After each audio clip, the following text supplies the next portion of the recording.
Self-compassion is so beautiful. This is a term that just kind of came up for me today that I just like dug into a little bit more and realized that this is something that I've been practicing a lot more recently. And um, sorry, I was just double checking too because I just like changed some of my mic settings. So hopefully the audio is good. I was having some issues with my mic, but it looks like it's good. Let me just check. Still learning all the things. But yes. So self-compassion really kind of came into my consciousness today just as a term. I don't know why. Maybe I like happened to come across something or heard it or something, but it made me realize how much I've been practicing self-compassion recently, and I just never really put that term to it. And then it made me want to dig into the definition of self-compassion and like what does that even mean? Because I love going down rabbit holes. Maybe you can relate. And I'm also someone who I love linguistics. I love thinking about words and like what is the definition and how definitions change for the same word depending on context or culture or like situation. Like one word can be used as like a general term, but it could also mean something different in like a different field. There's just so much that goes into words, and words are powerful. Like words are so powerful, and it is important for us to use them with honor. I feel like to be um, intentional with which words we choose. So yeah, but I definitely went down the rabbit hole of like looking into what does self-compassion actually mean, like what's kind of like a definition of it. And it just made me think of some things that I've started doing recently of how I've been practicing self-compassion and I just never fully like put that term to it yet. And these things have truly like brought me to just such more of a loving place in my own being, like just loving myself just even within these past couple months. And it is so powerful. So I definitely wanted to share that today. I was like, gonna record today and I was like thinking about what I wanted to talk about and this just came up and I got so jazzed about it. So I'm excited to share. And this one, I don't have as some topics I feel like I have certain kind of bullet points, and this one's going to be definitely a bit more winding. So we'll see where it takes us. But yeah, self-compassion is the definition that I looked up. It was so interesting because I was looking up self-compassion, and then that led me to look up compassion. And then, there are some suggestive or suggested other search terms. So it was like compassion versus empathy, which is very interesting. So self-compassion, let's start with self, obviously, is about yourself. Compassion has to do with feeling something plus putting action to it, which I didn't really realize, honestly. Like compassion, I'm like, oh, if you think of someone who's compassionate, like they care about others, right? But as I looked into it and then I was looking into empathy versus compassion, I was seeing some like charts and I was like, wait, this is so interesting. So it made me think of, I don't know if you ever heard the word or the term shades of meaning. So certain words we use that mean basically the same thing. They might be synonyms or considered synonyms, but they have different shades of meaning. Or like one is like just like a more intense version of that feeling. And side note, I feel like the English language too. I was just talking to a friend about this the other day, but I feel like the English language, and there are other languages that do this as well, but we don't have certain terms for certain things, or we only have one term for like kind of a variety of feelings or, things under the same category. And it feels like there should be like another word for this because it's not just one thing. It's like it's layered and it has, different intensities, right? So, but certain words, there are certain words we do have, or groups of words where we have words for different intensities of that thing. So, for example, if you're mad, like mad or angry is like one term, but then like furious is, you're still mad or angry, but it's like more intense anger. So, they have different shades of meaning, even though they're within that same category. And so, as I was looking this up, I saw, some charts with pity, sympathy, empathy, and compassion. And it's so interesting because I don't think I ever really thought about the difference between empathy and compassion. Again, because to me, it's like, oh, if you say someone's like empathetic or compassionate, it kind of, in my mind, meant about the same thing, like they care about others. But this chart showed like that, those shades of meaning, essentially, of, pity is, at least based off of these definitions of a random thing I saw when I was Googling. I'm sure there's other, there are different definitions out there for different words. But, basically, pity is like caring about someone. Oh my gosh, I'm already blanking on the other one. Sympathy. So pity is like caring. Sympathy is kind of caring and doing a little bit more, or like caring just a little bit more. Like pity is more of like I feel sorry for you kind of a thing. Sympathy is like I feel for you, but it's almost like separate. It's like separate from yourself. Like, oh, like I can kind of understand like that's hard for you or whatever. I feel for you. But then empathy is truly like actually like feeling that, like feeling the hardship or the pain that someone else is feeling, or cognitively like knowing, like I've been there, like I understand where you've been, or like cognitively kind of fully feeling or knowing what that feels like or what the person is going through. So that's empathy, where it's like a more intense version of generally caring about someone, right? And then compassion, which I never realized until looking this up, that compassion is putting that empathy together with action. So feeling for someone, but then, having the desire or wanting to, or doing the action of doing something to help. So, and I say action. So maybe it's not just action, but it's also having the desire to help. So, yeah, like empathy, you're feeling the feelings, but maybe you don't want to help them for whatever reason. You might understand their situation, but so you're empathetic towards them, but you might not have like that strong of a desire to jump in and help. Whereas compassion is more of that desire to help as well, or putting action in of like really, seeing what you could do to help. And I was like, wow, like how powerful is that if we truly felt that level of compassion for ourselves, if we go back and put that self back on to self-compassion.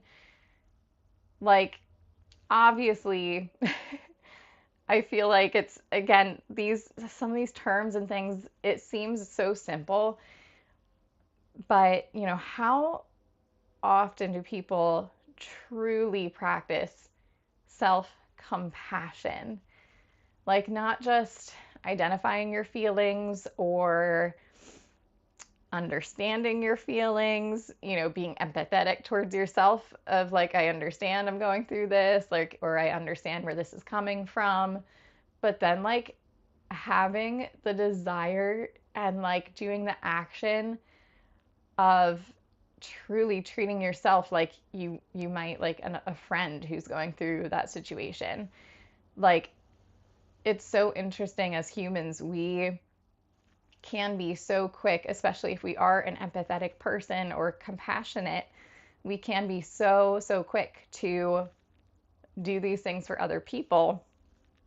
And it can be so, so hard to turn that around and truly do that for ourselves.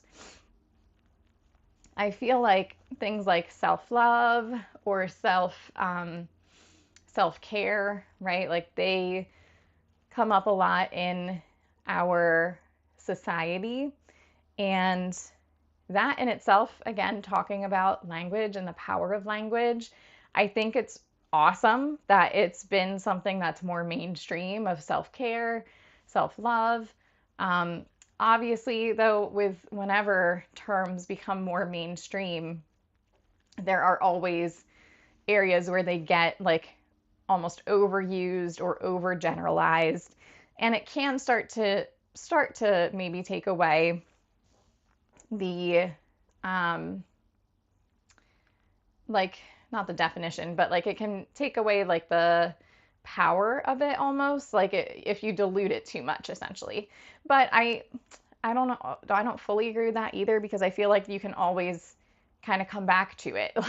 Like if it is getting overused, then you just clarify like, okay, in this context, I'm kind of going back to like the original intent of this word, like just clarify and putting that power back into it is possible in my mind. It just takes educating. So, as terms get used, they can be diluted, but then let's just go back to like what was the intent of this term? What did it mean to mean? What did it mean to mean? And so, self-care and self-love, that, self-care, I think has been diluted in some ways, but it's still so powerful that it's something that's become more of a thing that we think about. But it falls short. It falls short of, again, like caring could be that sympathy. Caring is on that sympathy level of our shades of meaning, but it doesn't come close to compassion. Like, that's just mind blowing to me, just thinking of it in that way. And like, and then as I looked at that definition, I was like, wow, I have been practicing self compassion without fully, and I felt it as like truly, like these past couple of months, I've really felt like I've started to love myself, and not just like surface level. Like you can love yourself by like, again, like kind of those more surface level things of caring or the sympathy part, but I've felt what it feels like to fully love all of me or love an ugly part of me in that moment. Like that like is different. That's just different than, surface level caring or going through some self-care steps, which again are important. But they can be surface level, and self-compassion is just like mind-blowing. Can you imagine people treating themselves as they would a best friend or a loved one? Like truly, what would that look like? One of the examples that came up to my mind as I was thinking of self-compassion was I gave myself a hug. Again, doesn't seem like anything crazy, but I was going through a time where I noticed, like I knew I had to really tap into my nervous system better, of like figuring out what helps me to regulate my own nervous system when things that are like triggering at work are coming up, or when, you're just getting generally more stressed or frustrated over time with certain things. And I was definitely noticing, I'm like, I feel so off, like all, like more often, or like all of the time. Like it was feeling like I'm feeling off all the time, and that's not a good feeling. And I need to figure out how to regulate myself. And one of the things that was suggested to me was, you know, I'm feeling these things in my body, but I never just like I never thought of just literally giving myself a hug. And that act in itself helped bring me back kind of into my body in moments where, especially if I was in moments where like my thoughts were like really like taking over, and it's hard to break those cycles, especially when you're like triggered by something or whatever. And it's like, I'm just going through these thought loops or, things that I know are not helping me. But in the moment, it's like, what else do I do? And like just that act of hugging myself helped bring me back into my body. So that was helpful for nervous system regulation. But then I found myself doing it like when I felt either pain or more like periods of joy. So, pain, and it's just like I'm hugging myself, or like, wow, I got like a spurt of just happiness and joy and like gratitude. I'm like, oh, this feels so good, right? And I'm like, oh my gosh, that's what I was practicing self-compassion in those moments, because you would do those things for a friend or a loved one. You would hug them when they're hurt. You would hug them in celebration when something came up. And I can't understate this. Like, it seems so simple, but how often do we see adults hugging themselves in public? Sorry about that. My phone internal storage kicked me out of my video, so had to restart. I'm still learning, for sure, of all the technical things of recording. But yes, all right, just checking my mic's on. Perfect. So, but yes, I was saying of self-compassion and like hugging yourself. Oh, also a side note, I noticed like I try to get myself, in frame in a position I like, and then I notice as I'm going, I'm like leaning in, and so like my head's cut off, and it's just funny. But this is what I'm like. I'm so excited to talk about this. So, um, so hugging yourself is something that I was doing for self-compassion, and it seems so small, but like, and honestly, I do it at work sometimes, when those moments come up. Um, but I'm so grateful that I have like a private office where I work right now. Like, I didn't, in other positions, you don't have that privacy as much, or if you're, in a kind of cubicle setting or open office setting or things like that, I'm someone who, like, I'm just a very private person. I find a lot of safety and just like I can regulate more naturally in isolation. But, some people are opposite or in the middle with that. But like, I don't know if I would have been brave enough almost to do that or test that out if I was in an open office setting like I used to be. So it just kind of brings up of like, it's such a simple thing, but how often do we see these practices and, in adult spaces? Like, I feel like it's things that we teach kids sometimes, but you still need to regulate as an adult. And I think the more we can make these things visible, it makes spaces safer for other people and different types of people to be able to do what they need to regulate or to ground themselves, or truly like calm their own feelings to better deal with the situation. And isn't that what we would want? We want people to be in their like their best selves, to be able to bring forward the ideas that they need or do the best work that they can, at work. And sometimes it's just so structured or so yeah, it's just like I don't know, I've never seen someone just like hug themselves when they need a hug. Um, and like that, like the depth though, the depth of that action. And if you've never tried or, practice self-compassion where you're really looking at like a painful emotion or a hard emotion, or a hard experience, and like you can maybe psychologically or mentally know, like understand where it's coming from, or know that it's not permanent, or we know these things, but then to look at it and to love it. It is so hard for us to love ourselves. I feel like just, and it's just like kind of a human condition, I feel like, of people, like we want to, put our energy towards others or push away feelings or stay surface level.